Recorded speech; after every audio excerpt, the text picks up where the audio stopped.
नमस्कार मंडळी. तर आज आहे संडे, सो म्हटलं काहीतरी मस्त झणझणीत झालं पाहिजे, म्हणून मी आज ठरवलं आपण बनवूयात काळं चिकन.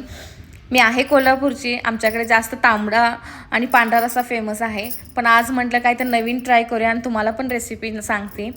तर आज मी संडे स्पेशल काळं चिकन बनवत आहे. तर आपण चिकन स्वच्छ धुवून घेतलेलं आहे, त्यामध्ये 2 चमचे मी दही टाकलेलं आहे, त्याच्यामध्ये हळद आणि मीठ टाकून आपल्याला हे सगळं एकजीव करून घ्यायचं आहे आणि 10 मिनिटं आपल्याला ठेवायचं आहे बाजूला. तोपर्यंत जे लागणारे मसाला आहे तो आपण तयार करून घेऊ. त्याच्यासाठी 2 कांदे, खोबरं, लसूण आणि हिरवी मिरची हे आपल्याला भाजून घ्यायचं आहे, कारण आपण काळं चिकन बनवतो त्यामुळे हे सगळं आपल्याला भाजून घ्यायचं आहे. तर मी गॅसवरती हे सगळ्या गोष्टी भाजून घेत आहे, तुम्ही बघू शकता.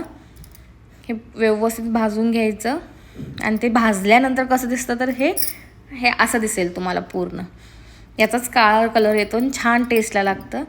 तोपर्यंत आपण गॅसवर एक पातेले ठेवलेलं आहे, त्याच्यामध्ये तेल गरम झाल्यानंतर बारीक चिरलेला कांदा टाकायचा आहे आणि जे चिकन आपण 10 मिनिटं ठेवलं होतं ते आपल्याला शिजवून घ्यायचं आहे, म्हणून हे तेलामध्ये परतून मी घेत आहे. आणि त्याच्यावरती झाकण ठेवायचं आणि त्या झाकणामध्ये पाणी गरम करायचं आणि तेच आपल्याला पाणी चिकन शिजवण्यासाठी वापरायचं आहे. ते चिकन शिजेपर्यंत मी इकडे मिक्सरमध्ये जे काय आपण भाजून घेतलेल्या गोष्टी आहेत ते सगळं टाकून घ्यायचं आहे. त्याच्यामध्येच आलं आणि कोथिंबीर ह्या गोष्टीही त्यामध्ये टाकायच्या आणि हा पूर्ण मसाला आपल्याला मिक्सरवरती बारीक करून घ्यायचा आहे. आता जे पाणी गरम झालेलं आहे ते पाणी आपल्याला चिकन शिजवायला वापरायचं आहे. जसं मी वापरत आहे तसंच ॲज इट इज तुम्ही वापरू शकता.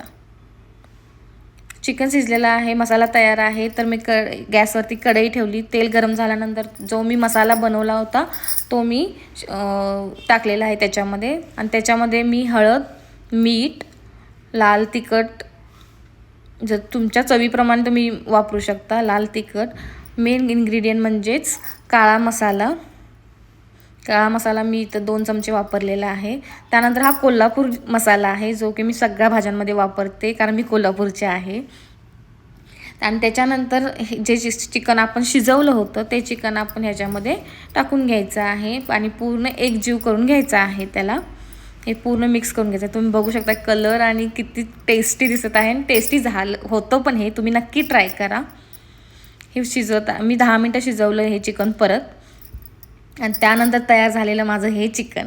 अजून रेसिपी मी शेअर करत राहीन. माझं चॅनल सबस्क्राईब करा. थँक्यू.